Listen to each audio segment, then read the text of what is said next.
sobre todo los que son visitantes ocasionales del colegio, que luego luego de la presentación abrimos el espacio de intercambio, para lo cual se puede participar o pedir la mano a aquellos que no forman parte del colegio a través del chat, y bueno, los socios del colegio con la función levantar la mano de la aplicación Zoom. Bueno, Yago, adelante. Bueno, Cintia, muchas gracias por la presentación. Muchas gracias a todas y todos quienes están aquí presentes hoy. Bueno, tal como dice el texto de convocatoria, los sujetos y la sociedad conviven con una pandemia que no cesa de no inscribirse en la matriz simbólica. Es un error en la misma a causa de una omisión. Y recae sobre una subjetividad disminuida en su capacidad simbolizante, ahora con tendencia a una escisión que está presente aún en discursos oficiales en todo el mundo. Todo lo cual constituye un desafío para la práctica analítica. Hablar de la pandemia actual debe entenderse en lo que voy a sostener no solo como una cuestión referida al tiempo, sino también como el exceso de cantidad producido por una realidad que es excesiva. Por lo excesivo que es el virus en sí, su propagación, el número de contagios, la mortandad. Una realidad que también es excesiva por la información permanente y desmesurada que la acompaña. También por una incertidumbre excesiva referida al origen, las mutaciones, los efectos, la terapéutica, el tiempo de inmunidad para contagiados y vacunados, etc. Es así también la pandemia un quantum improcesable para el psiquismo, configurando una exigencia casi imposible de ligazón para el yo de los sujetos. Se está ante una significación imposible, lo que deja a los sujetos a expensas de lo real. Este exceso ha coincidido con la presencia de una subjetividad que antecede a la pandemia, afectada seriamente en la capacidad del yo de procesar la realidad, de simbolizarla. Aquellas funciones que permiten el desarrollo simbólico, historizante, que van de la mano de la ligadura y de la inscripción de la realidad, y por funciones me refiero a la percepción, la atención, la memoria, la prueba de realidad, el juicio de existencia y de atribución, el pensamiento y la reflexividad, entre otras, muchas de estas descritas por Freud en el proyecto de una psicología. Todas estas funciones han sido afectadas por el estado previo de la sociedad. Claudine Aroche y Franco Berardi, entre otros, han sido muy claros y contundentes en relación a la afectación del yo. Personalmente sostengo que el yo se ha encontrado a merced de una agitación pulsional improcesable y de una realidad que produce la misma, y a la cual el sujeto no puede renunciar, dado que esta realidad forma parte del principio de realidad socialmente instituido. La fuerza formadora del colectivo crea formas del decir y hacer sociales que instituyen en una parte determinante el principio de realidad, que orienta lo identificatorio y lo pulsional, haciendo así a un territorio de sentido común. Todo lo cual, todo lo dicho hasta aquí, por otra parte, transcurre sobre una temporalidad instituida, en la cual se instituye esta realidad común.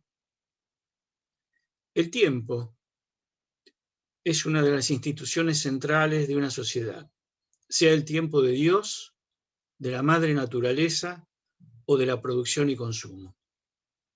La historicidad colectiva está conformada por la inscripción y ordenamiento en su magma simbólico de lo acontecido y además debe brindar alguna orientación sobre el porvenir, constituyendo así un entramado temporal en el cual los sujetos puedan orientarse.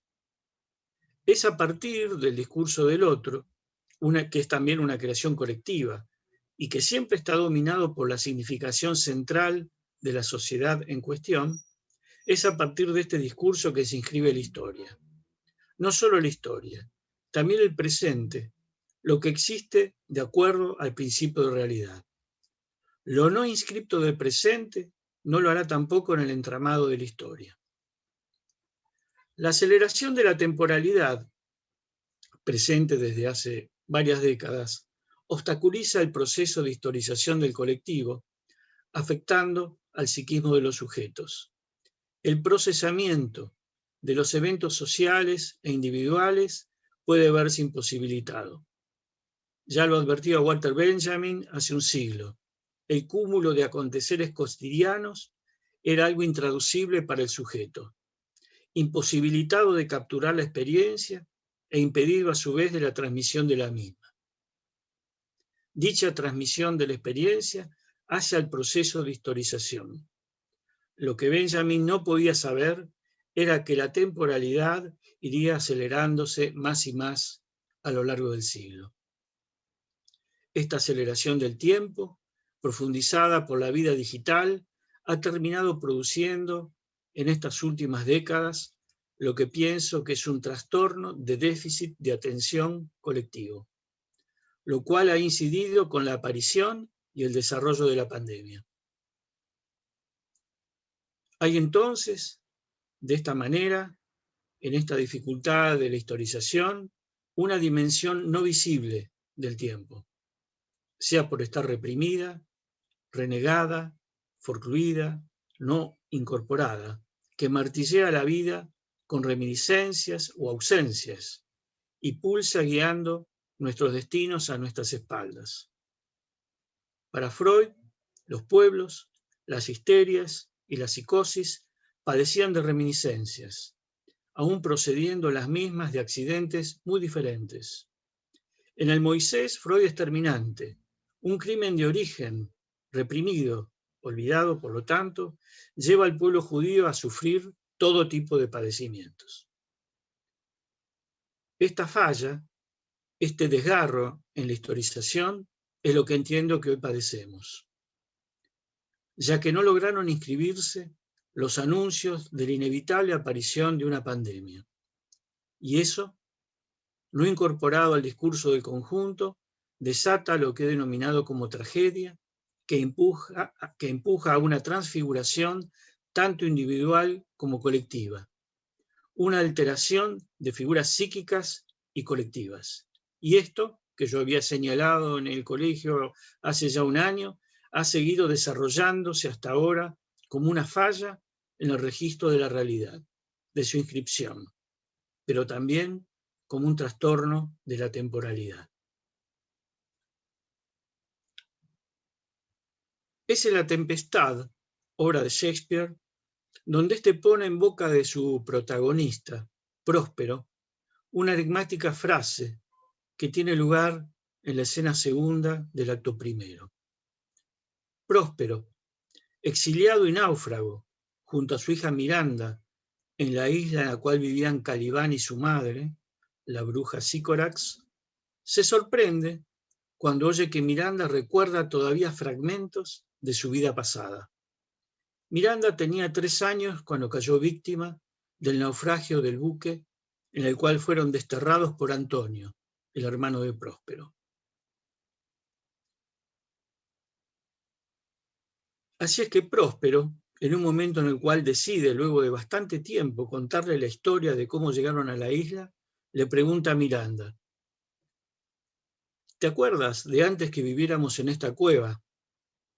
Creo que no, porque entonces no tenías más de 3 años. Miranda le responde: sí, me acuerdo, padre. Próspero: ¿de qué? ¿De alguna otra casa o persona? Dime una imagen cualquiera que guarde tu recuerdo. Miranda: la veo muy lejana y más como un sueño que como un recuerdo del que dé garantía mi memoria. ¿No tenía yo a mi servicio 4 o 5 damas? Próspero: sí, Miranda, y más. Pero ¿cómo es que eso aún vive en tu mente? ¿Qué más ves en el oscuro detrás y abismo del tiempo? Miranda no logra integrar a su historia algo que la precedió y que no le fue puesto en relato en todo el tiempo en que estuvieron en el exilio. Próspero no le transmitió la experiencia. Y tampoco sabe del trauma, de la angustia de ser separada de su tierra y de su madre. Recuerda a las mujeres que la cuidaban, pero como en un sueño, pero no lo acontecido y lo que los ha llevado a ella y a su padre a la isla de Calibán. El tiempo tiene una zona oscura, no visible, un detrás que no es tiempo, que no se integra al mismo. Es también un abismo. Ese detrás, esa espalda, tiene una profundidad insondable, hundida en la oscuridad. Pero más allá de ese detrás oscurecido por omisiones, ocultamientos y grandes traumatismos, provenimos de océanos temporales sin fondo, que están en un antes de nuestra historia, que nos constituyen aún en ignorancia de ello. El tiempo es un abismo, sea a nivel colectivo como individual. Los tiempos pasados y originarios escapan muchas veces a nuestro registro.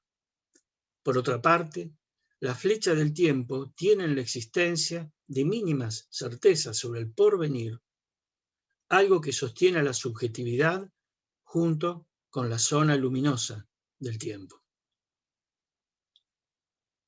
Va a ser Javier Marías, el escritor español, quien retome y trabaje reiteradamente la frase de Próspero que les mencioné, la cual él articula y menciona como la negra espalda del tiempo.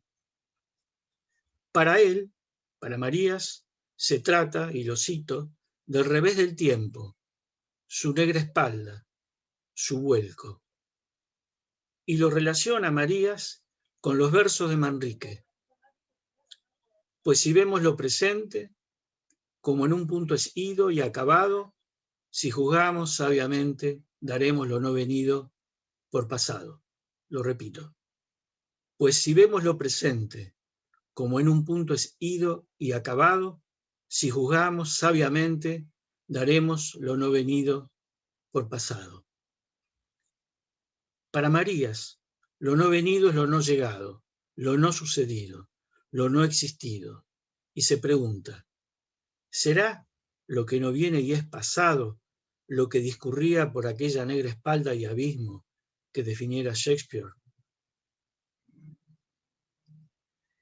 Dice Marías, y lo vuelvo a citar, que se trata para él de dar algún nombre al tiempo que no ha existido, al que nos aguarda y también al que no nos espera y no acontece por tanto, o solo en una esfera que no es temporal propiamente y en la de quién sabe qué, y en la que quién sabe si no se hallará la escritura o quizás solamente la ficción. Así para él, la negra espalda del tiempo, su envés, su revés, se convierte en el espacio en el que fluye y discurre la voz del tiempo, cuando aún no ha pasado ni se ha perdido, y quizá por eso ni siquiera es tiempo. El enorme cúmulo de lo conocido y lo desconocido, lo contado y lo silenciado, lo registrado y lo que nunca se supo o no tuvo testigos o que fue ocultado. Una masa ingente de palabras y acontecimientos, pasiones y crímenes e injusticias, de temores y risas y aspiraciones y ardores, y sobre todo de pensamientos. Yo me voy a detener en lo que Marías menciona como lo que fue omitido u ocultado, y el desgarro que esto produce en la historicidad.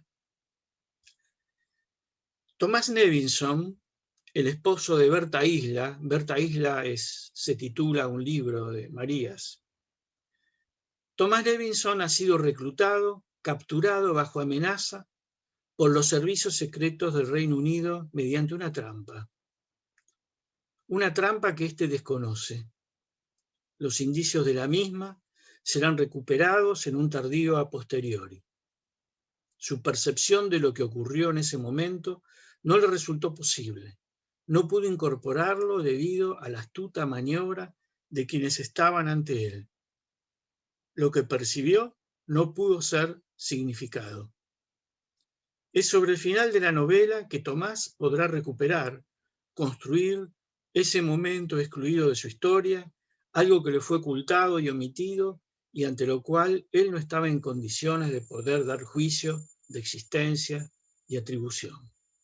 Un encuentro fortuito lo remitirá a eso que había permanecido en la oscura espalda de su tiempo, imposibilitado de ser historizado. A partir de allí, la pena de Tomás y su oscura vida se profundizan aún más. Cae en el abismo de su propia tragedia personal, ocasionada por el poder político en este caso, y queda abismado. Ya no sabe quién es, y deambula como un fantasma por una sociedad para la cual es un extraño, y como tal habita en su familia. Si el no saber le hizo pasar una vida penosa y anónima, oscura, terrorífica, el saber, la verdad sobre lo ocurrido 20 años atrás, termina de devastarlo. Tomás ha quedado cautivo de una encerrona trágica y no tiene literalmente a quién apelar. Tiene una vida trágica por no saber sobre las decisiones que determinaron su destino, pero también la tragedia se desata sobre él al saber. La oscura espalda del tiempo, que es una traducción que a mi entender hace mayor justicia al texto de Shakespeare, la oscura espalda del tiempo no es solamente lo que del tiempo ha sido ocultado por nosotros mismos, impidiendo su historización, como Freud sostuviera en su originaria teoría traumática de la neurosis, también es lo que fue ocultado y omitido por otros y que marcó considerablemente nuestras vidas. Y también, voy a sostener, aquello que el colectivo social no logra integrar a su magma simbólico debido a las astucias del poder económico político de turno, en connivencia, en la actualidad, con medios masivos de comunicación, verdadero brazo armado de grandes corporaciones. Pero al mismo tiempo, la psique de los sujetos sufre una novedad tan mayúscula que ésta alteraría tanto el magma simbólico en el que habitan, que se defienden expulsando la novedad mediante mecanismos psíquicos conocidos por todos nosotros, generando una respuesta inmune desmesurada. Respuesta inmune que también tiene una presencia sociológica, como vemos en estos días en el llamado negacionismo. Una salvedad en este punto. Considero que el capitalismo como forma de vida en la cual estamos todos inmersos es un automatismo del desarrollo que afecta a todas las capas de la sociedad y del psiquismo.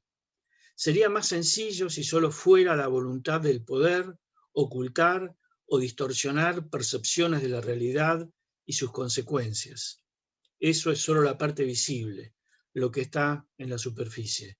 Se trata de algo enclavado en una forma de vida que necesita la reproducción de un modo de subjetividad a fin, estando la misma además, como ya mencioné en este caso, afectada en su capacidad simbolizante. Por supuesto que esto no invalida las responsabilidades en juego. La oscura espalda del tiempo es ese detrás no visible, no registrado, no asumido, no historizado, por lo cual no es tiempo a nivel del colectivo. Y está habitada, entre otras cosas, por hechos ocurridos antaño, que quedaron fuera del tiempo y de la historización, como el genocidio producido a los pueblos originarios, la cacería de brujas, tanto en Europa como en América, el pueblo gitano, el genocidio armenio, los exterminados en los campos, judíos, gitanos, comunistas, el pueblo palestino en la actualidad, los refugiados en Europa y un increíble etcétera de lo no integrado o que no termina de integrarse a la historia y por lo tanto a la realidad, sus desgarros.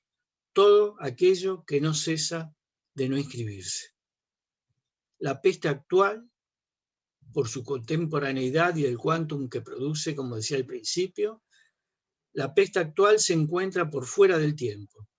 Es un desgarro en la temporalidad, solo suturable por una historización que por el momento parece imposible. Tanto por la reproducción en curso, también por la reproducción en curso de aquello que le dio origen. Tampoco cesa de no inscribirse. Conjuntamente con la temporalidad, el discurso del otro debe respetar parámetros lógicos indispensables para que su incorporación no lo sea de incoherencias, arbitrariedades o que se trate de un discurso que afecta a la percepción de los sujetos. Los significantes del discurso deben guardar una relación lógica entre sí, discurso ordenado predominantemente de acuerdo a los principios de no contradicción, tercero excluido e identidad. Pero resulta que algo que atraviesa gobiernos y países en todo el mundo prácticamente es la presencia de discursos oficiales tambaleantes, renegadores del significado de la percepción de la pandemia, que decretan confinamientos y protocolos mientras se observa la imposibilidad de que los actos coincidan con lo que se proclama. Así puede coexistir la pandemia con todo tipo de aperturas sociales, de actividades, o, en un momento de gran incremento de casos, dilatar medidas que salvarían vidas. Insisto, este es un fenómeno global. Coexistiendo además con las cifras de infectados y muertos que se publican todos los días. Todo esto no hace más que desmentir en acto lo que por otro lado se sostenía en el discurso. Al mismo tiempo, la pandemia, con sus consecuencias y las medidas que obliga a tomar, no es una significación que puede incorporarse a la matriz simbólica capitalista. Dije que es un error en la matriz, que implica una significación imposible. En el seno del código se produce una anomalía. Me refiero al lugar que ésta ocupa en el discurso colectivo, a que no cesa de inscribirse en su discurso por ser una anomalía. Este elemento no integrado desata una tragedia para el colectivo, tal como sucede en las tragedias griegas e isabelinas. Un error, un traspié, una desmesura inicial, sea por acción u omisión, desatan la tragedia y su catástrofe. En el caso que nos toca, se trata de una suerte de omisión universal. El virus es así un recodificador, un desencadenante y una omisión. La omisión se produce porque resulta en una amenaza para una forma de vida formateada por el magma de significaciones imaginarias sociales y además por lo inercial que habita en el psiquismo. Recordemos la advertencia de Freud a los bolcheviques. Desde esta perspectiva, ante la amenaza, el colectivo ve facilitadas respuestas inmunes y autoinmunes. Quiero volver ahora sobre el yo. El modo de ser del psiquismo hace que muchos elementos de la realidad puedan ser manifiestos, pero que no devengan inconscientes, tanto a nivel individual como colectivo. Para que algo sea consciente, debe ser dotado de un juicio de existencia, pero sobre todo de atribución, la atribución de un significado. De lo contrario, se trata solamente de señales, de significantes desprovistos de significación. En ese punto, las fallas que describí en las funciones simbolizantes del yo cumplen un papel fundamental. Por eso hablé de un déficit de atención colectivo. Así, hoy se trata, para nosotros, no solamente de hacer consciente lo que es inconsciente. Se trata, además, y tal vez sobre todo, de hacer consciente lo que es manifiesto, ya que este es un fenómeno que afecta el psiquismo, no voy a decir de todos los sujetos, pero sí que promueve una subjetividad en la cual esto es muy probable que esté presente. Y por si hiciera falta la aclaración, lo enumerado hasta aquí no incluye las transgresiones para subsistir, sea los que no pueden dejar de trabajar o los 10 millones de personas que deben salir de sus hogares para asistir a un comedor comunitario. Tampoco incluye a las transgresiones que se realizan a sabiendas de que se corre un riesgo. Y tampoco comprende posicionamientos político-ideológicos. No es conveniente nunca psicologizar ni psicopatologizar todo lo que ocurre. Quiero finalizar esta exposición recurriendo a algunos autores que pueden ayudar a echar algo de luz sobre el lado oscuro del tiempo y por lo tanto de nuestra realidad. Alexandro Barico sostiene en su texto Lo que estábamos buscando, y ya el título da toda una idea de lo que se estaba preanunciando y el indetenible paso hacia la pandemia. Dice que en la pandemia, se despliegan dos fuerzas enormes y opuestas que producen una gran turbulencia. La primera es la que fortalece a los poderosos y dominadores y que acaba con los pobres. Dice, el virus no colapsa la bolsa de valores, sino que devasta la economía informal. En presencia del virus, los ricos también mueren, por supuesto, pero sobre todo los pobres viven peor. Decenas de millones de personas están retrocediendo a la condición de asistencia caritativa. El poder político ha regresado al centro del campo en un resurgir ultrarrápido que lo ha levantado de una agonía irreversible. Al mismo tiempo, sostiene Barico, que la ira social se desactivó, se confinó, se silenció. La pandemia acaba por afilar las garras de un poder que estaba perdiendo su presa. Contiene una energía que tiende a detener los tiempos, a restaurar aquello que había decaído. Yo en parte disiento con lo que sostiene Barico, tal vez él está mucho más centrado en Europa, obviamente, porque al mismo tiempo el poder político parece estar contra las cuerdas, dada la incertidumbre y los pasos en falso que da día tras día. Parece haber vencido a la bestia para despertarse al día siguiente con un panorama peor. Basta que alguien quiera hacer un asado, por ejemplo, como ocurrió en Australia, que estaba desconfinada y feliz, para que no se sepa dónde éste se contagió y haya que volver al confinamiento. Como ocurre, por ejemplo, en este momento en Canberra, que está completamente confinada.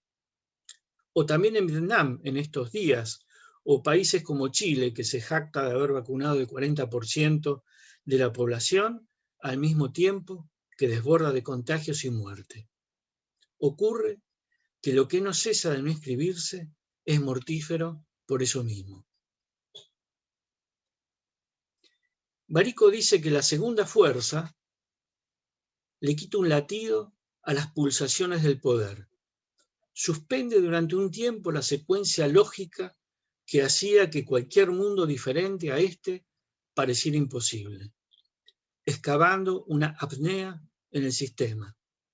Rompe la cadena de lo inevitable y al incluir experiencias inéditas, le devuelve a los humanos la capacidad de pensar lo impensable. Así, dice, hubo un choque entre el viejo mundo y el nuevo mundo que se había aplazado durante demasiado tiempo, con reglas de enfrentamiento que impidieron que estallara la verdad. Otro autor que voy a mencionar es Castoriadis, quien a su vez postula que la historia de los últimos 500 años está habitada por el despliegue de dos proyectos para la sociedad, animados por dos significaciones. Una de ellas es la del dominio racional, en realidad un pseudo-dominio, pseudo-racional, de todo lo existente. Un proyecto de heteronomía versus un proyecto de autonomía, remarcando la mutua contaminación de ambos proyectos. El de la autonomía está aún presente en el capitalismo. Sus significaciones están vivas, aunque hayan sido eclipsadas por el avance de la insignificancia y haya ido a parar a la oscura espalda del tiempo, haciendo que el proyecto del capitalismo se ofrezca como el único posible y también el último. Pero en su seno late su oponente. El final de la contienda es inanticipable. En el notable texto de Silvia Federici, Calibán y la bruja, ella demuestra la indeterminación en la historia al describir cómo la revolución burguesa fue una reacción frente al poder que había alcanzado el proletariado en la Baja Edad Media. Nada podía prefigurar dicha revolución burguesa, así como nada hoy puede señalar ni el fin del capitalismo ni el advenimiento de una revolución proletaria, socialista o comunista. La comodidad de la determinación en la historia ha dado paso a lo indeterminado en ella. Otro autor, Paul Virilio, habla de diversos accidentes en su libro El accidente original. En su momento me ocupé de agregar a su listado el gran accidente afectivo. Ahora podemos hablar de un gran accidente biológico, a causa de ese aprendiz de brujo que ya había sido descrito por Marx y Engels. El gran accidente tiene una virtud. Es algo que en su desenlace deja a la vista las causas, la desmesura que lo originó. En este caso, sea de origen animal, como la deforestación y crianza de animales en condiciones artificiales y crueles, la deforestación a nivel ambiental o tecnológico, la teoría que supone la fuga de un laboratorio que hace oscuras investigaciones con finalidades no conocidas, todo lo cual muestra la desmesura del capitalismo, lo ilimitado que lo habita y las tragedias que puede desatar. Lo tremendo es que sigue hoy ocurriendo todo esto ante nosotros. Todo lo que dio origen a la pandemia está en marcha, sigue funcionando, y por otra parte estamos ante nuevas advertencias, nuevas viejas advertencias de las próximas pandemias que se van a desatar casi inevitablemente. La matriz capitalista se defiende de todo lo que viva como una amenaza para su supervivencia, tanto a nivel colectivo como individual. Y este gran accidente biológico coincide con el gran accidente de la temporalidad. La aceleración de la misma ya mencionada que impide el procesamiento psíquico. Dice Virilio, la velocidad de un fenómeno lo destruye. Mi impresión, leyendo este texto, es que está lleno de cuestiones que vuelven, de una cierta desprolijidad. No he buscado una rigurosidad absoluta, ni mucho menos, pero sí tratar de poner sobre la mesa aquellas determinaciones, condicionantes y cuestiones que nos han llevado hasta este punto. Y además, ¿cómo estamos en este punto? Entonces vuelvo un poco sobre lo que desarrollé para ver si tiene un poco más de ordenamiento. Mientras esta contienda de estas dos bestias que cita Barico, de estas dos significaciones que cita Castoriadis, mientras esta contienda está en curso, como dije al principio, la subjetividad fue previamente alcanzada por la insignificancia, teniendo un yo limitado en su capacidad simbólica por la afectación de las funciones que permiten dicha capacidad simbólica, en lo que yo llamo como déficit colectivo de atención. Afectado ahora además por un quantum excesivo y traumático que además se reproduce día a día, provocado por la pandemia misma. Ve así reducida su capacidad de hacer frente a la misma, en cuyo origen hallamos una omisión por ser una amenaza para la matriz simbólica, ingresando a la oscura espalda del tiempo, que es, importante decirlo, también lo es como la oscura espalda de la realidad. La realidad que habitamos está escindida. De la mano de discursos oficiales que portan una renegación de la realidad, de la existencia de la pandemia y alimentan el mecanismo renegatorio, forclusivo o de renegación maníaca de los sujetos. Factores que coinciden en una causalidad recursiva con factores políticos, económicos e históricos. Dije previamente que hoy se trata de hacer consciente lo que es manifiesto, para así combatir esta escisión, y agrego que este trabajo, ligado al trabajo sobre un yo afectado por el trauma permanente, es uno de los orientadores privilegiados para el trabajo clínico. Tratar que la oscura espalda del tiempo, que también lo es de la realidad, tenga un poco más de luminosidad para así poder disipar las brumas, es la tarea pendiente. Como se sostenía en mayo del 68, debajo de los adoquines está la playa. Gracias.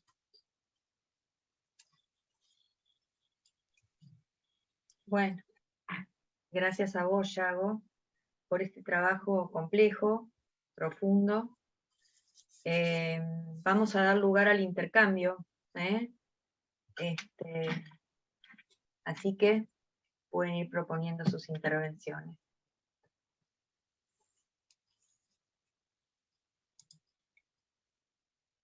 Mientras tanto, lo que quería decir es que mientras te escuchaba, por momentos recordaba también la presentación que hizo Alfredo Tagle en el segundo plenario, cuando inauguramos el ciclo.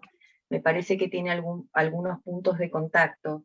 Por un lado, por las cartas de situación, ¿no? Este panorama descriptivo de lo que está ocurriendo, y por otro lado, porque también ponía en consideración el déficit, los déficits en la simbolización que venían de antes, ¿no? Por la aceleración del tiempo y el trastocamiento de la temporalidad. Me pareció que era un encuentro interesante.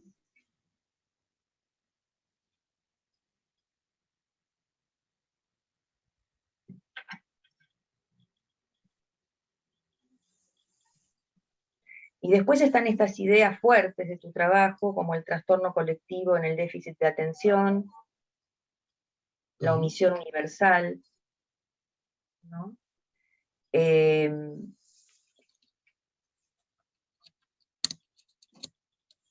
Y el sujeto de esa omisión, ¿no? Universal, porque pensaba, ahí vos hablás del automatismos del desarrollo,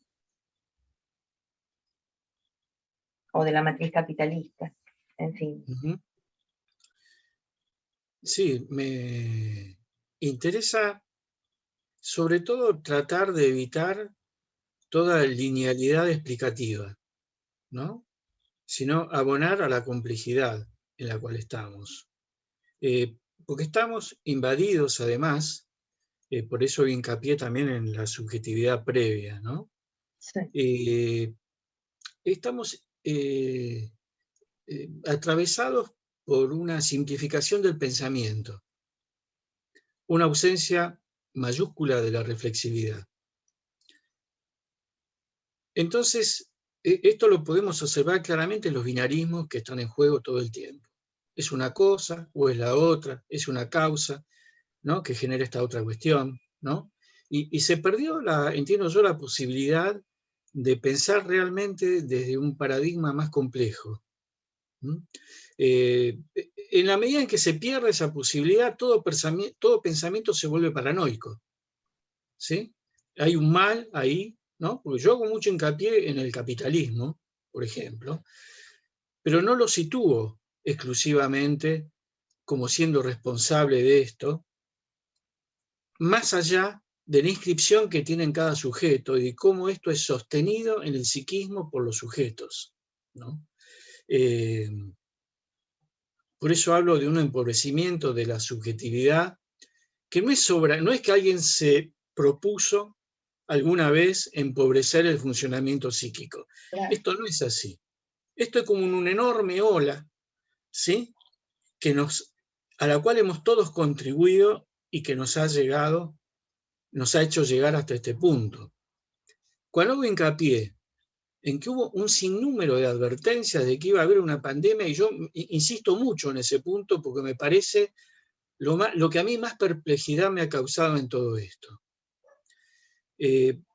Hace 10 días, la Organización Mundial de la Salud reconoció que esta pandemia se podría haber evitado.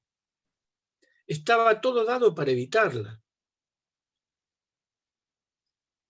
En Estados Unidos, hace ya una década por lo menos, se le entregó a Obama, al expresidente Obama, un informe hecho por científicos que justamente insistían en este punto, que estaban ante vísperas de un virus respiratorio que iba a ser mortífero y que se iba a contagiar muchísimo. Obama esto lo sabía, y esto está documentado, porque por suerte hay mucha documentación. Siempre recomiendo leer el texto que a mí me facilitó Diego Venturini, que siempre le agradezco. Ahora no tengo presente el nombre, luego voy a mandar el link de alguien que está ligado a Le Monde Diplomatique. Si alguien se acuerda el nombre, lo puede poner en el chat o mencionarlo. Porque Ramonet. él ahí... ¿Cómo? Ramonet, Ignacio Ramonet. Entonces Ignacio Ramonet hace un listado, pero es imposible leer todo eso porque es prácticamente un libro, de todos los estudios, todas las advertencias que hubo. Entre ellas está la de Obama. Obama no quiso hacer nada porque tenía que gastar un montón de guita, generar un déficit infernal, y no quiso hacerlo. Y se lo pasó al que siguió, que ya sabemos quién es. ¿Sí?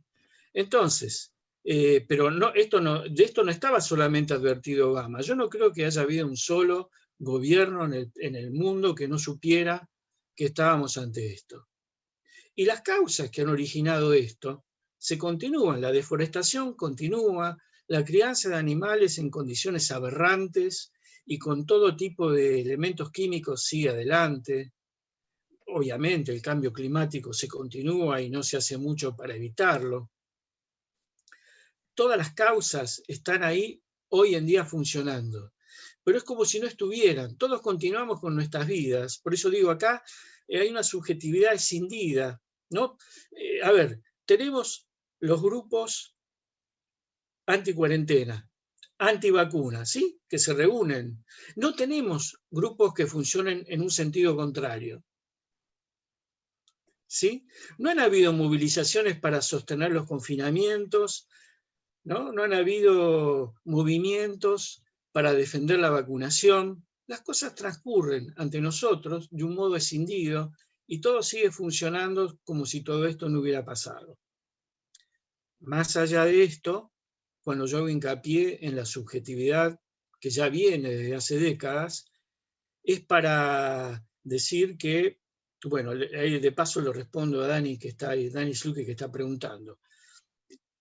La afectación del yo, hay autores que trabajaron, más allá de las observaciones que podamos haber hecho nosotros, muchísimo sobre el yo. El yo es algo que en psicoanálisis de alguna manera pasó a tener mala prensa, ¿sí? Como si fuera algo desechable. Y sin embargo, no hay funcionamiento psíquico sin el yo. La elaboración, que es un fenómeno complejo, también necesita del yo. Para salir de la repetición, etcétera, necesitamos del yo. Para historizar, ¿qué decía Perolanié? El yo es un aprendiz de historiador, es el que va, ¿sí? Labrando la trama que nos sostiene simbólicamente en el mundo. Esto hace décadas que estaba perdido en la posibilidad de expresión que tiene, que se ha visto debilitado, y hoy, bueno, estamos sufriendo también las consecuencias. Había una idea muy interesante de Castoriadis, en la cual él propone para el aparato psíquico una nueva instancia. La nueva instancia tiene que ver con la reflexividad, que es una instancia que puede ver, puede mirar todo el funcionamiento del aparato psíquico, que es lo que se produce en el análisis. Bueno, nos analizamos, hacemos un recorrido por nuestras identificaciones, por lo que hemos reprimido, hacemos consciente o inconsciente, por los aspectos más desagradables de nuestra historia, también por nuestro mundo pulsional, ¿no? Esa es la nueva instancia por la cual, ¿no?, a la cual se refería Castoriadis, y sabemos que hoy también está bastante perdida, porque si el yo está de alguna manera afectado digo en estas funciones. Hoy hay muchísimos estudios que hablan de que la atención es cada vez más breve, de que es muy difícil apoyar el interés sobre algo, ¿sí?, del orden de la realidad. Es muy difícil establecer un juicio de realidad en determinadas circunstancias, atribuir una significación a la realidad. Quedamos muy, en ese sentido, sometidos a los discursos oficiales, a los medios de comunicación, etcétera. Bueno, tal vez haya más cuestiones. Hay algunos comentarios en el chat que voy a leer. Hay uno de un colega de Brasil que quiero recuperar, que dice: gracias por sus palabras que resuenan como luces sobre la espalda oscura de nuestro tiempo en Brasil. Bueno. Mariana Groisman dice: conceptos novedosos, complejos y enriquecedores, también estremecedores. Gracias, Yago. Susana Villafañe dice: muy interesante y claro. Gracias, Yago. Bueno, el de Dani Sluki justamente contenía una pregunta a la que te dedicaste recién. María Isabel Bergani dice: excelente, Yago, profundo y meduloso. Necesario para pensar sin simplificaciones este tiempo tan turbulento que vivimos. Otros agradecimientos, y acá hay, a ver,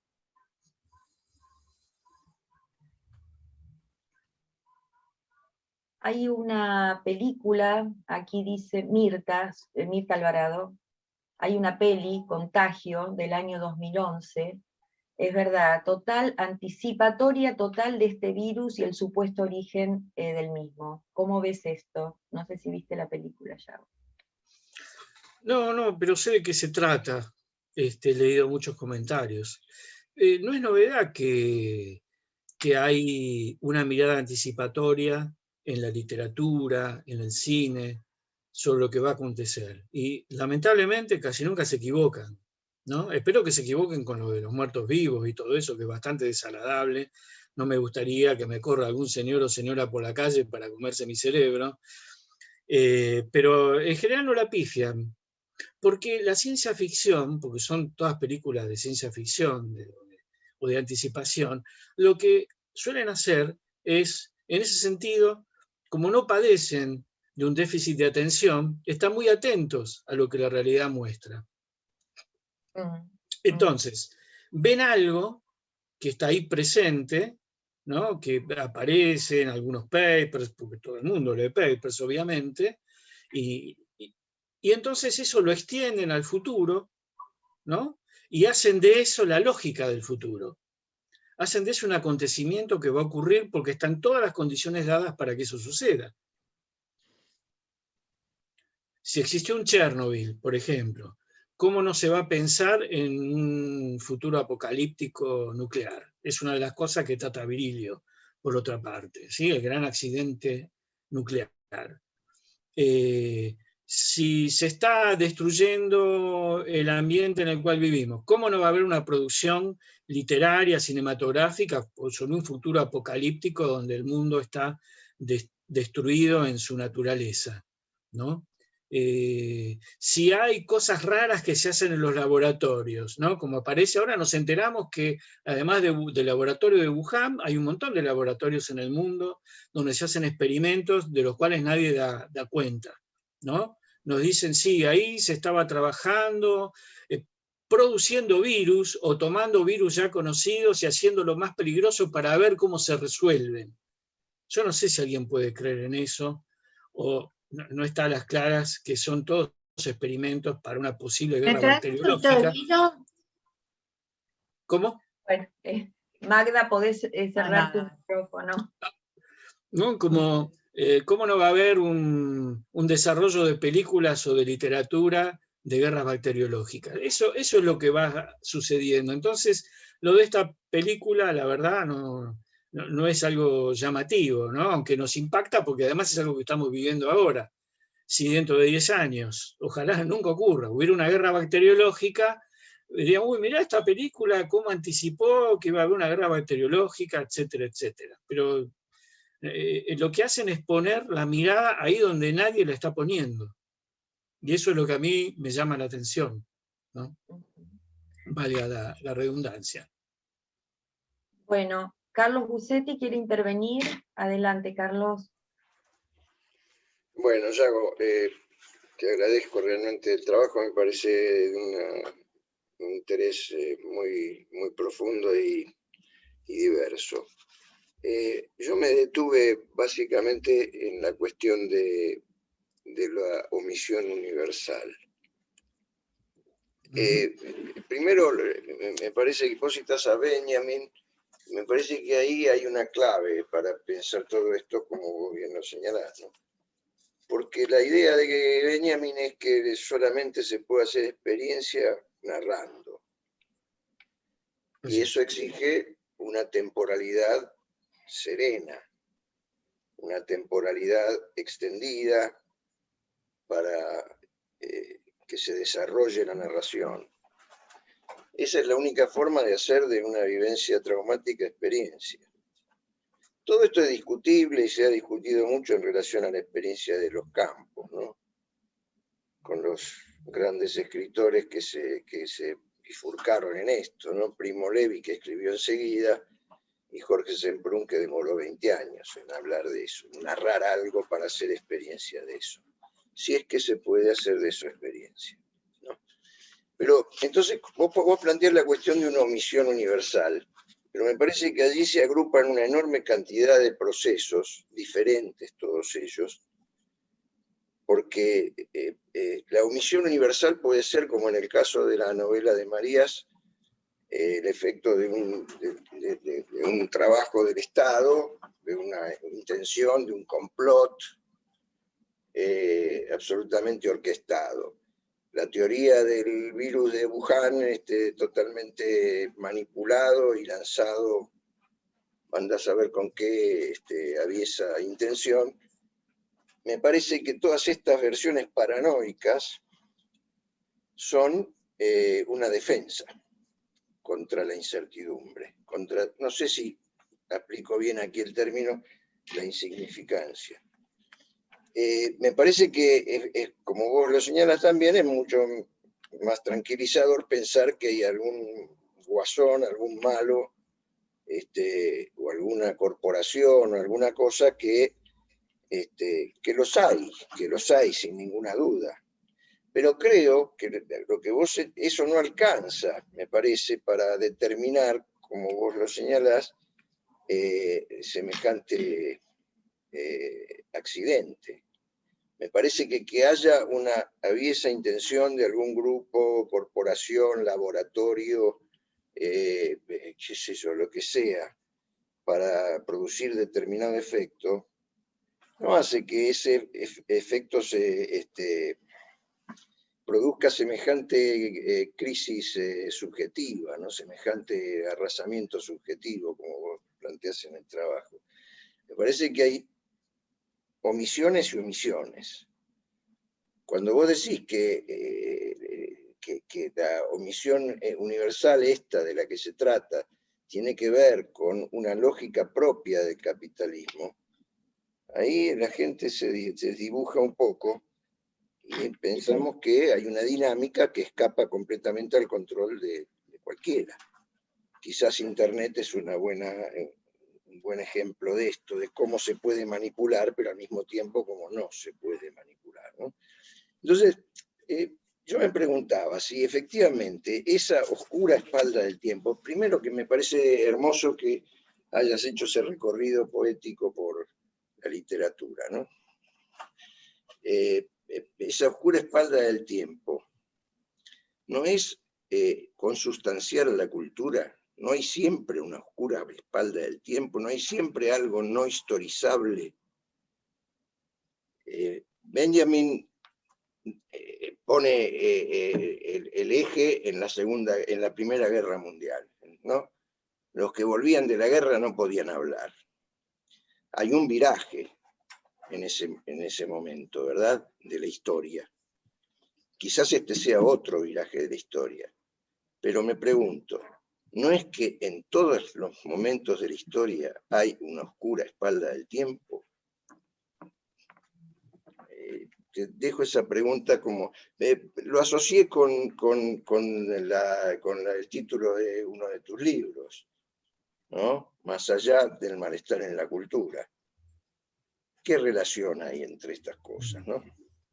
Por otra parte, como así, detalle de color de mi lectura del título de tu trabajo, me llamó la atención que utilizaras la grafía antigua, del español antiguo, para decir la obscura espalda del tiempo. Ahora queda un poco más claro porque lo tenemos ahí a Shakespeare hablando en un español castizo, ¿no?, en la traducción. Bueno, Sí. gracias. También digo septiembre, habitualmente. Ah, no, yo no puedo escribir septiembre, eso es así. Yo estoy de acuerdo con lo que vos decís, esto de la oscura espalda del tiempo y el abismo del tiempo es algo absolutamente presente a lo largo de la historia, por supuesto. Además, porque en esa oscura espalda del tiempo también habita lo que necesariamente debe ser olvidado. Es como que hay una multitud en esa oscura espalda del tiempo, ¿no? Yo lo que hago es resaltar aquello que produce una catástrofe como esta, ¿no? Y digo que es una omisión universal porque esto ha pasado en todo el mundo, ¿no? Empezando por China, que tenían ahí, que ocultaron durante cuánto tiempo que tenían una pandemia, que se les había escapado un virus, o que el murciélago, que no sé qué historia, todas son historias medias inverosímiles. No sé si alguna vez se sabrá, aunque los científicos obviamente insisten mucho en querer saber cómo se generó, de dónde salió este virus, porque así sería más fácil una cantidad de cuestiones. Pero bueno, ahí hay una omisión que curiosamente se reprodujo en casi todos los países, por eso lo citaba Obama. Él hace claramente una omisión, ¿sí? Y yo digo que esto se continúa porque todo el tiempo es una especie de comedia, por decirlo de alguna manera, de enriedos, de tropiezos, ¿no? Donde todo el mundo, todos los gobiernos tienen un discurso que asusta, que mete miedo, pero al mismo tiempo se conduce luego con medidas que contradicen eso que están diciendo, ¿no? Y yo digo que ahí está en juego la omisión. La omisión produce ese trastabilleo. Pero además de esta omisión participamos todos. Esto es lo interesante. Por eso digo, dejemos toda idea paranoica por medio, ¿no? Tratemos de pensar cómo funciona el poder, pero más allá de esta idea. Y ocupémonos un poco más de cómo lo estamos reproduciendo todo el tiempo, y no soy nada original en esto que digo, ¿no? Como todos los estratos del psiquismo están atravesados por estas modalidades. Y cuando yo digo que esto me parece fundamental, además para la clínica, esto de hacer consciente lo que es manifiesto, es porque tiene que ver con esto, porque hay escisiones todo el tiempo. La única manera de quebrar una escisión es haciendo consciente lo que es manifiesto, ¿no? Porque el sujeto puede decir algo, pero no tiene ninguna conexión con nada, es una palabra, es algo largado ahí, ¿no?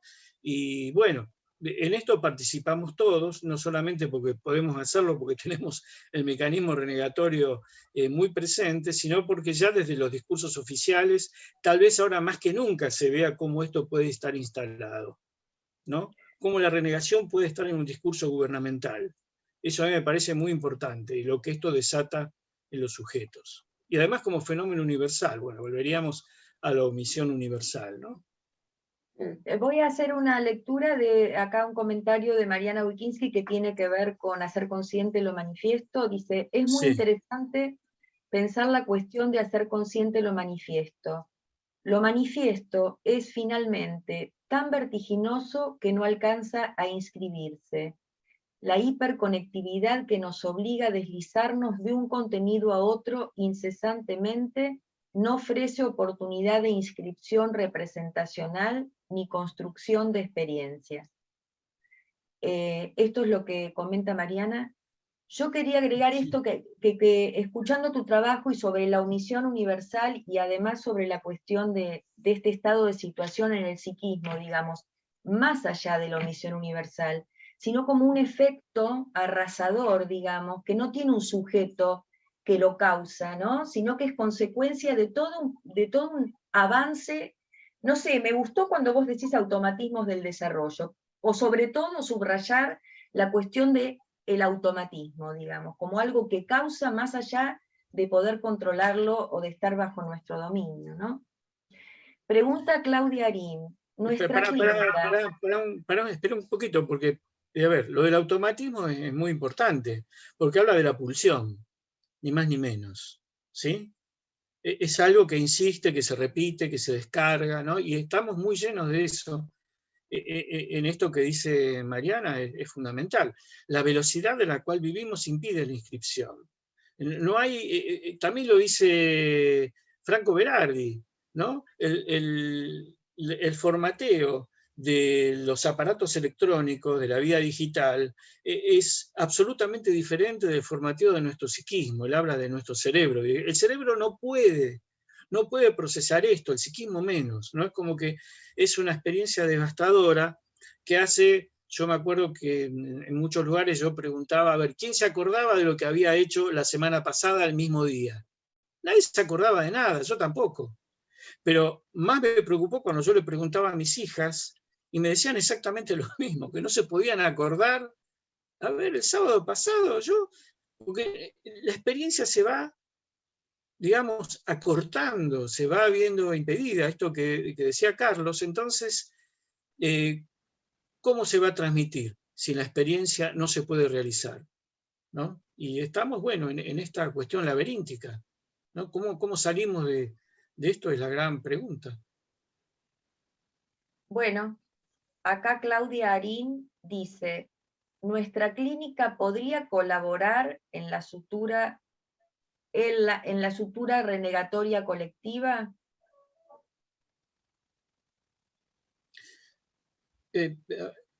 La verdad que no sé, no tengo idea, habría que ver desde qué lugar, no, me parece muy improbable. No digo imposible, improbable. Si, a ver, algo podría pensar uno en este sentido, tendría que remitirse a Freud y cómo es el psicoanalista, el primer psicoanalista, el que lo creó, que tuvo intervenciones que modificaron y alteraron la sociedad. ¿Sí? Ahí la voz del psicoanálisis, encarnada por Freud, puso sobre el tapete de la vida de todos los sujetos y las sociedades que había sexualidad infantil, ¿sí? Que había complejo de Edipo, que la sexualidad era algo muy difícil de ser entendido dentro de los parámetros habituales, que hay distintos caminos para la sexualidad, y hablaba del superyo, etcétera, etcétera. Todas cosas que han quedado en la cultura y que de alguna manera han impactado en ella, ¿sí? Forman parte de la vida cotidiana de los sujetos, en Occidente por lo menos, ¿no? Pero no creo que sea algo que él se propuso, simplemente ocurrió. Así que si no sé si es una manera de proponernos, ¿no? Saben de la experiencia reciente que tuve que atravesar a partir de unas líneas que salieron en página 12, donde yo hablaba de renegación, que empezaron a llamar de muchas radios, fueron 15 radios en una semana, para que yo les explicara qué era la renegación. Todos me preguntaban lo mismo, ¿no?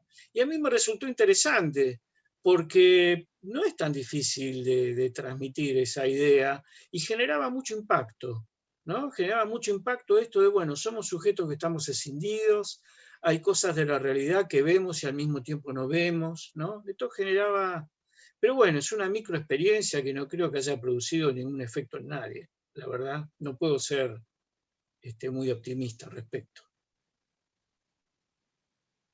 Bueno, Karina Likovich dice, es interesante que mientras estamos inmersos en esta catástrofe, al mismo tiempo en el mundo, suceden movimientos que no solo de resistencia a esto, sino que abrazan causas que ponen a la humanidad en otros paradigmas. El movimiento Me Too, el cuidado del medio ambiente, por un lado la hiperconectividad que al mismo tiempo que pone en cuestionamiento la capacidad de procesar los estímulos, al mismo tiempo ha permitido estos nuevos modos de acercamiento. Sí, estoy de acuerdo en general, no con respecto al cuidado del medio ambiente. No creo que ahí haya habido ningún avance real, ¿no? Y global. Luego, lo de la hiperconectividad es algo cuyo beneficio va a depender de la utilización y de las significaciones que transcurran en la hiperconectividad, ¿no? Eso me parece fundamental. Bueno, ¿para qué? Esta tecnología, ¿para qué es? ¿Qué finalidad tiene? ¿Qué transmite? ¿Qué produce? ¿No? Es un caos insoportable de información que no se puede organizar de ninguna manera y que nos desborda y al mismo tiempo nos tiene atontados y nos tiene como hipnotizados e invade nuestras vidas cotidianas, o es algo que va a permitir la transmisión de mensajes interesantes, de mensajes que vayan hacia el lado de la autonomía, de mensajes ligados a la poesía, a la creación artística, etcétera, etcétera, y que todo eso predomine, si la hiperconectividad va a estar al servicio de la libertad, la igualdad y la fraternidad, o va a estar al servicio de otras cosas, ¿no? Ahí me parece que hay una pugna en medio de esto.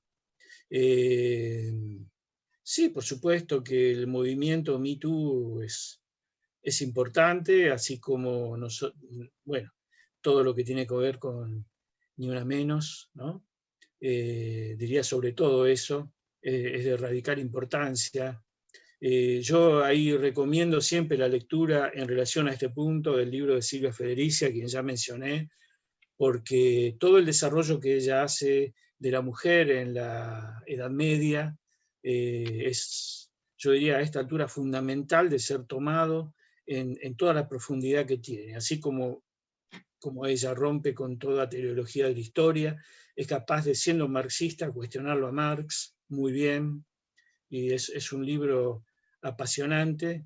Me refiero a Calibán y la bruja. Calibán, este personaje que yo he tomado a partir de La Tempestad, ¿no? De Shakespeare. Shakespeare, digamos, que la mayor parte de su obra la escribió durante la peste, ¿no? La peste negra. Es algo que no tenemos que olvidar. Como uno de los momentos más dramáticos de la vida universal hay posibilidades de algo. Alrededor de la peste, además, estaban los movimientos autónomos de las mujeres. Y eso es algo que no es conveniente olvidar, ¿no? Y ver en toda la dimensión. El poder que la mujer tuvo en el medioevo no lo volvió a tener nunca, nunca, nunca después, ¿sí? Entre otras cosas, la revolución burguesa, que fue precedida de una alianza entre la iglesia, la nobleza y la burguesía, tuvo como finalidad aplastar ese movimiento de las mujeres que iba de la mano del movimiento proletario, ¿no? Entonces ahí vemos cómo no hay una linealidad, cómo no hay una línea de progreso en la historia, sino que hay cuestiones mucho más complejas. Esa historia de las mujeres en medioevo está en la oscura espalda del tiempo, ¿sí? Como algo que necesitó ser ocultado, ¿no? Porque también, obviamente, el poder político cumple esa función, ¿no? Se puede producir de muchas maneras lo que cae en el abismo del tiempo, pero el poder político es una de estas formas que tiene el colectivo de olvidar, de ocultar más que de olvidar, ¿no? Bueno, voy a leer algo que escribió Abel Zanotto y dice: se habló de los pueblos fuera de la historia. ¿Dónde están? ¿En los eternos exilios? ¿En los exterminios permanentes? ¿Estarán en el paradójico espacio sin espacio y tiempo sin tiempo? un aporte desde la literatura. En Crimen y Castigo, Raskolnikov está preso y piensa, en la cárcel los años pasan rápido, pero los días son eternos. Una reflexión que comparten muchos analizantes. El día no pasa más. Hace siglos que estamos así. Una ausencia experiencial que, como un oxímoron, hablaría de un exceso de nada, tal vez anestesiante, pregunta.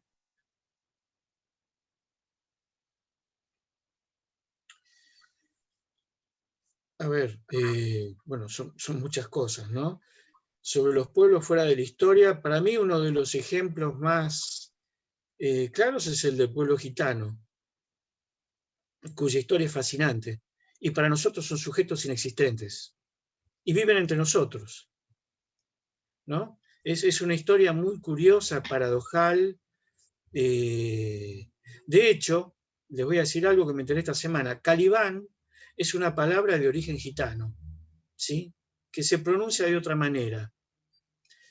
Que tiene que ver con Caribe, ¿sí? Esta historia de Shakespeare transcurre en el Caribe y tiene que ver con la conquista de América, además. Calibán es un mestizo, ¿sí? La bruja Sycorax era la madre de Calibán y fue exterminada por Próspero, ¿sí? Y representa en sí toda la magia subversiva de los pueblos originarios de América. Por supuesto que Shakespeare estaba a favor de la conquista de América, esto es algo que a él lo atraviesa, no sabemos cómo. Yo les hablaba de el lugar de las mujeres en la Edad Media, sobre todo en la Baja Edad Media. Shakespeare era absolutamente misógino, y por otra parte, estas mujeres y los proletarios habitaban en lo que se llamaban tierras comunes, digo, para hablar de los pueblos fuera de la historia. En esas tierras comunes había una especie de comunismo primitivo funcionando. Eran las tierras que los señores dejaban libres, no les interesaba, y dejaban que allí los siervos cultivaran, hicieran su vida, su historia, hasta que un día se dieron cuenta que era demasiado y que ellos podían obtener más ganancia de esas tierras, y ahí aplastan todo este movimiento. Lo aplastan en principio comprando las tierras libres. Entre los que compraron tierras libres estaba William Shakespeare. Es una historia muy interesante, ¿no? Por supuesto, a comprar las tierras los expulsaban o los sometían, ¿no? Que eran las dos alternativas que tenían. Y acerca de cómo transcurre el tiempo en este momento, y sí, encontramos todo tipo de paradojas, ¿no? Cómo el tiempo parece eterno, y por otro lado, todo el mundo dice, uy, ya pasó un año y medio. ¿Qué pasó? El 2020 es como que se fumó, ¿no? Parecía muy largo y al mismo tiempo, parecía eterno y al mismo tiempo es como que no. ¿Qué pasó? Muchos dicen, no pasó nada, no hice nada en ese año, ¿no? Ahí nosotros tenemos la posibilidad de volver sobre el yo del sujeto y su posibilidad historizadora, ¿no? Para recorrer con él todas las cosas que hizo, ¿no? Esto me ha tocado a mí en varias oportunidades. Tener que convocar al yo para decirle, no, pero y esto, y esto, y esto, y esto, y esto. Y eso permite ligar lo que estaba como desligado de la experiencia. Voy a leer algo que escribe Alicia Pan, que dice, ¿cómo hacer consciente lo manifiesto si lo manifiesto es lo que se desmiente y al ser un mecanismo de defensa, al querer hacerlo visible se redobla ese mecanismo? ¿Cómo salir de la paradoja que se genera allí? Sigo leyendo un par de comentarios más, Yago, porque son las 10 menos 10, así después Bueno, tenés tiempo. bueno. Mirta Seltzer dice, el psicoanálisis tiene una deuda importante con el inconsciente. ¿Cómo se inviste el campo social? ¿Y cómo se trata ese hecho? Magdalena Echegaray. Creo que la vertiginosidad la imposibilidad de hacer consciente lo manifiesto en términos de enlace a los afectos y de simbolizaciones posibles, está exacerbada en estos tiempos de pandemia. La temporalidad del lado del preconsciente y del yo que lo habita. Se empieza a parecer a los modos de funcionamiento del proceso primario. ¿Vos cómo pensás esta cuestión? Y luego te agradece este extraordinario trabajo. Rubén Di Marco, excelente Yago. Quizás las generaciones posalfabéticas, y se cita Berardi, encuentra un modo de avanzar en una tramitación posible del no cesa de no inscribirse novedoso. Bueno, si querés comentar. El que tiene que agradecer soy yo, porque veo que surgen ideas interesantísimas, además de los elogios, por supuesto, pero más interesantes me resultan las ideas que van apareciendo, porque eso quiere decir que nos estamos poniendo a trabajar a partir de algo que uno de nosotros trajo y que nos convoca, en este caso, bueno, me toca a mí. Cuando Alicia Pan dice cómo hacer consciente lo manifiesto, si es lo manifiesto lo que se desmiente, yo no estoy de acuerdo ahí, lo manifiesto no se desmiente. Lo que se desmiente es la significación de la percepción, ¿sí? Y al estar desmentida produce una escisión. Una parte del yo reconoce la existencia, pero sin atribuirle un juicio de atribución, sin darle un juicio de atribución, ¿sí? Es decir, a cualquiera que le preguntemos sobre si estamos en pandemia, nos va a decir que sí, por supuesto, que estamos en pandemia. Pero a la noche se va a salir, va a ir de joda a tomar cerveza con amigos, por ejemplo, ¿sí? Y ahí vemos la escisión del yo. O sea, es, pero no es. Esto existe, pero al mismo tiempo reniego de su existencia, ¿sí? En el trabajo clínico lo que sabemos es que es mostrando y trabajando sobre esta escisión que con suerte podemos conseguir que eso que era manifiesto se haga consciente, ¿no? Y el sujeto pueda admitir esta contradicción, esta escisión en la cual se encuentra, y bueno, y ahí gane terreno el sistema consciente, ¿no?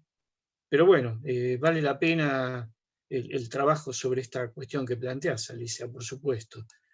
La temporalidad del lado preconsciente y del yo que lo habita se empieza a parecer al modo de funcionamiento del proceso primario, dice Magdalena. Y por momentos es como si estuviéramos viendo una película que va, bueno, vieron que ahora se puede escuchar los mensajes de WhatsApp más rápido, ¿no? Es una cosa curiosa, esa. Yo todavía no lo he practicado, pero es notable, ¿no? Y esto ha generado una atracción enorme, ¿no? Bueno, escuchemos todo más rápido, entonces perdemos menos tiempo. En realidad, el tiempo lo perdemos cuando escuchamos todo más rápido. Es todo al revés. Estamos en una paradoja que por el momento me parece que no tiene solución. Y nos acerca al funcionamiento del proceso primario, por supuesto, porque además no hay fijación de las cosas, ¿no? Todo es un fluir, ¿no? Todo va, ¿no? Sobre lo que dice Rubén Di Marco, tal vez, yo realmente no sé si a esta velocidad y con esta tecnología se va a poder evitar que haya cosas que no cesen de no escribirse. Insisto, tomando lo que decía Carlos, por supuesto que hay cosas que no se inscriben, siempre vamos a tener la espalda, ¿sí?, con una zona oscura, tanto a nivel individual como colectivo. La cuestión es cuando vemos que ha habido una omisión que produce una catástrofe, ¿no? Yo me refiero fundamentalmente a eso, o vemos una omisión, ¿sí?, como por ejemplo, esta omisión del lugar de las mujeres en la Baja Edad Media, ¿sí?, que ha sido excluida de la historia como algo que en realidad enriquece la historia. Y a todos nosotros realmente nos es muy importante tener un conocimiento de ese aspecto de la historia y de que esto ha sido ocultado. Bueno, estamos a 4 minutos de terminar. Hay un comentario de Marta de Justi que si te parece lo leo o lo estás leyendo, si querés agregar algo. Me encantó el trabajo, Yago, una reflexión muy compleja. Paul Virilo ya advertía hace muchos años atrás las consecuencias que traía la desaparición del espacio por la irrupción del tiempo, siendo el espacio esencial para el proceso de elaboración. Sí. Y te agradeces. Acá a ver. Bueno. Agradecimientos generales, Yago.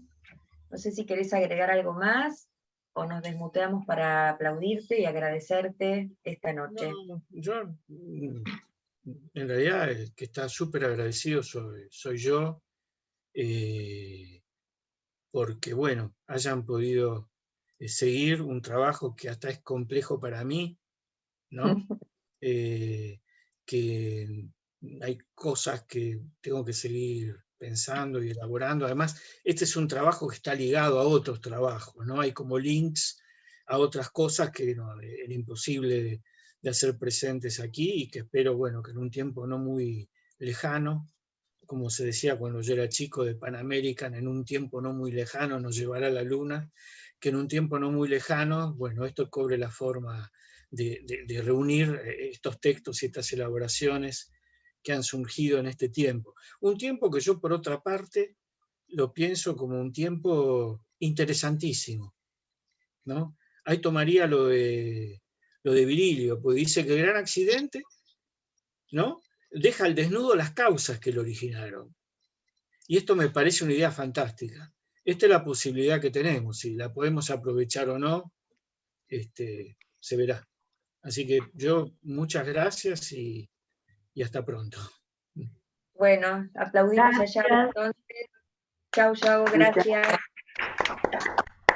Gracias. Gracias, Yago. Gracias. Gracias, chao. Ustedes. Chao, buenas Chao, chao. Gracias, Cintia. Gracias a ustedes. Divina, Chao. sí. Sí, Gracias, gracias. ¿Cómo Gracias, me Cintia. querés, Inés? Gracias. Bueno. Bueno, gracias. Bárbaro. Chao, chao, chao. Gracias, Chau, Yago. chau. Adiós. Muy bueno. Gracias, Cintia. Sí, gracias, Cintia. Sí, gracias, Cintia. Así es. Gracias. Bueno, muy bueno. Bueno, vale. Bueno, chau, chau. Bueno, muchas gracias, Yago. Muy bueno. Adiós. Felicitaciones, Yago. Hasta prontito. Gracias. Nos vemos Chao, el jueves. hasta pronto. Chau, chau. Excelente. Chao. Gracias.